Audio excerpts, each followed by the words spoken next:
மகாநதி இன்னைக்கு episode promo ஒன்றில் பார்த்தீங்க அப்படின்னா விஜய் வந்து ஆஃபீஸ்லேருந்து வரும்போது காவேரிக்கு வந்து கால் பண்ணுவார். ஆனால் காவேரி வந்து விஜயோட காலை அட்டன் பண்ண மாட்டாங்க.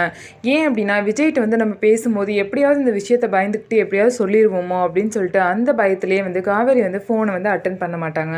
அதுக்கப்புறம் பார்த்தீங்கன்னா விஜய் வந்து வீட்டுக்கு வந்தோடனே காவேரி கிட்ட போயிட்டு என்னாச்சு காவேரி, இன்னும் உடம்பு சரியில்லையா அப்படின்னு சொல்லுவாங்க. ஏதோ பரவாயில்ல அப்படின்னு சொன்னோன்னே பரவாயில்லையா, சரிவா நம்ம ஹாஸ்பிட்டல் போகலாம் அப்படின்னு சொல்லிட்டு விஜய் வந்து கூப்பிடுவாங்க. இல்லை ஹாஸ்பிட்டல்லாம் வேணாம் அப்படின்னு காவேரி சொல்லுவாங்க. சரி ஏன் நான் அவாய்ட் பண்ணுறேன், நான் இத்தனை வாட்டி கால் பண்ணியும் நீ ஏன் எடுக்கலை அப்படின்னு சொல்லிட்டு விஜய் வந்து கேட்பாரு. அதுக்கு காவேரி பார்த்தீங்கன்னா ஒரு பதிலுமே சொல்லாமல் ரொம்பவே சோகமாக அழுகிற மாதிரி நின்றுட்டு இருப்பாங்க. உடனே விஜய் வந்து காவேரியை பார்த்து என்னாச்சு காவேரி, நான் ஏதாவது தப்பு பண்ணிட்டேன்னா என் மேலே எதுவும் கோவமா இருக்கியா அப்படிலாம் கேட்பாரு. நான் ஏதோ ஒன்று ஃபோர்ஸ் பண்ணிட்டு இருக்கேனா அப்படின்னு சொல்லிட்டு கேட்பாரு.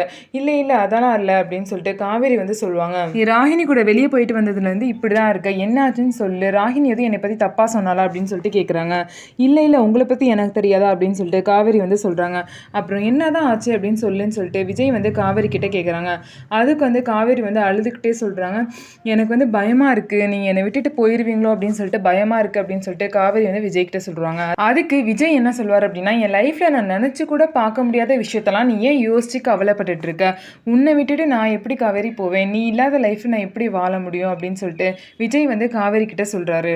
இனிமேல் நீ தான் எனக்கு எல்லாமே, உன்னை விட்டுட்டு நான் எப்பயும் போக மாட்டேன் அப்படின்னு சொல்லிட்டு விஜய் வந்து காவேரி கிட்ட சொல்கிறாங்க.